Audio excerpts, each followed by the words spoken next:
Assalamualaikum warahmatullahi wabarakatuh. Perkenalkan, nama saya Ahmad Firdaus, nomor induk mahasiswa 19 17 50 10 69, kelas 2 IATB semester 2. Sebagai syarat kelulusan mata kuliah Internet SEO yang diampu oleh Bapak Yusuf Herianto. Konsep utama yaitu domain. Domain adalah alamat sebuah situs web. Sebenarnya alamat dari situs-situs yang eksis di internet ini bentuk dasarnya berupa angka-angka. Domain menggunakan kata-kata bertujuan supaya para pengguna lebih mudah diingat daripada harus menghafal kata-kata yang panjang. Bagian-bagian domain yaitu nama domain, yang kedua yaitu extension yang digunakannya. Nama domain diibaratkan seperti alamat fisik, sehingga orang-orang akan menemukan kita secara mudah di World Wide Web. Karena itulah baris di bagian atas web browser disebut baris alamat, tempat Anda mengetik nama domain untuk mencari website. WordPress adalah sebuah aplikasi sumber terbuka yang sangat populer digunakan sebagai blog mesin. WordPress dibangun menggunakan pemrograman PHP dan baris data MySQL. PHP dan MySQL keduanya merupakan perangkat lunak sumber terbuka.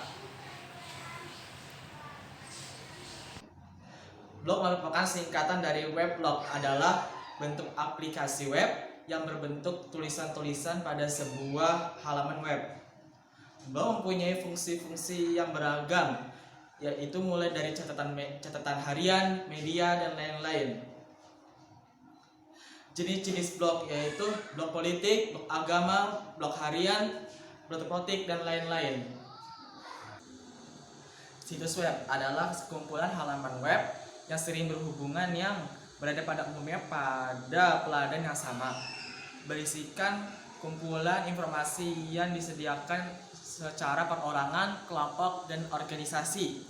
Halaman web merupakan berkas yang ditulis sebagai berkas teks yang biasa diatur dan dikombinasikan sedemikian rupa dan instruksi-instruksi berbasis HTML dan XHTML. Kadang-kadang pula disisipkan dengan sebelumnya berbahasa skripsi. Backlink. Yang kedua itu backlink, itu merupakan salah satu aspek terpenting yang bisa menentukan posisi website di penelusuran mesin pencari. Alhasil, pertanyaan tentang apa itu backlink dan bagaimana cara link gratis. Dari segi manfaat, backlink dibedakan menjadi dua jenis, yaitu do follow dan no follow. Kedua jenis backlink di atas sebenarnya tidak berbeda sama sekali jika dilihat dari kasat mata. Namun jika backlink do follow lebih banyak disukai karena memiliki nilai tinggi di mata mesin pencari.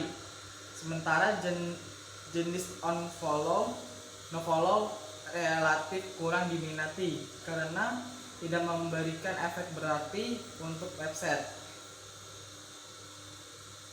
Tips cara mencari backlink berkualitas untuk memenuhi kebutuhan website Anda. Yang pertama yaitu membuat konten yang unik dan menarik.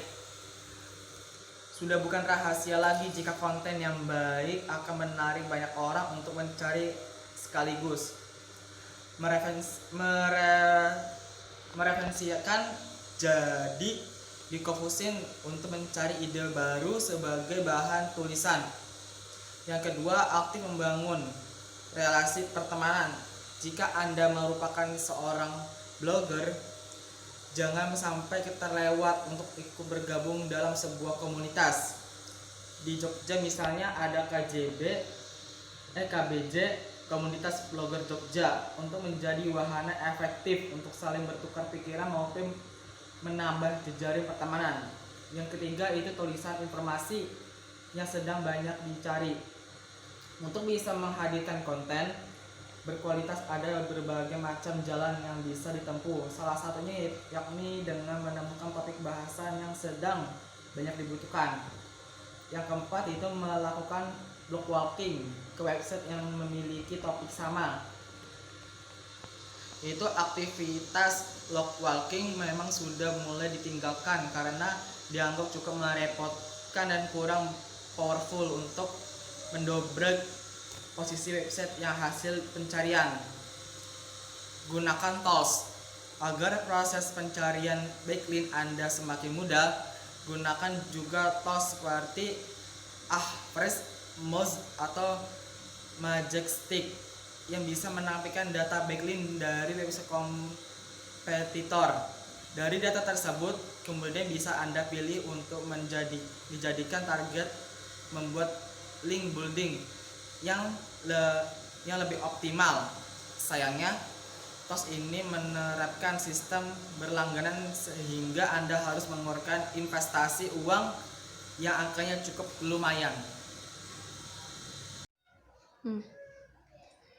Alur logika SEO salah satunya adalah yang pertama itu crawling, yaitu menjelajah internet untuk konten, mencari kode atau konten untuk setiap URL yang mereka temukan.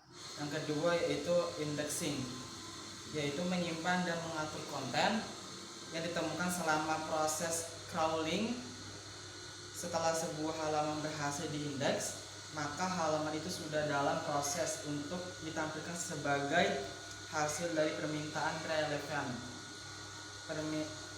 Yang ketiga itu ranking, yaitu menyediakan potongan-potongan konten yang paling banyak menjawab permintaan pencari, yang berarti bahwa berhasil pencarian diurutkan berdasarkan konten yang paling relevan hingga kurangnya.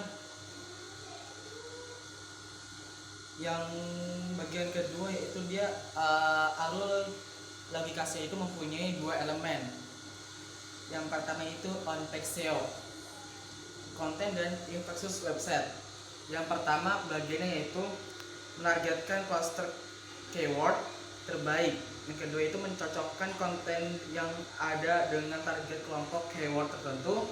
Yang ketiga itu membuat konten baru untuk menargetkan cluster. Yang keempat itu memiliki infrastruktur atau arsitektur website terbaik, off-page SEO. Sebagaimana website Anda rujukan dari sumber daring lainnya. Yang pertama yaitu mengembangkan profil tautan masuk berkualitas tinggi, relevan dan sesuai tema dari website otoritas lainnya. Yang kedua yaitu memiliki sosial media presence yang relevan dan aktif. Yang ketiga itu membuat citainons atau tanpa tautan yang menyebutkan tentang Anda. Yang keempat itu setidaknya setelah dari hasil SEO Anda dipengaruhi oleh elemen-elemen offset di luar kendali langsung Anda, tetapi masih dapat dipengaruhi oleh aktivitas Anda. Semangat untuk teman-teman yang mempelajari mata kuliah internet SEO. Semoga dalam keadaan COVID-19 ini pembelajaran SEO ini dapat diamalkan dan berguna untuk masa depan. Sekian dari saya, Ahmad Firdaus, kelas 2 YTB. Allahumma fiq ila tumatarik. Wassalamualaikum warahmatullahi wabarakatuh.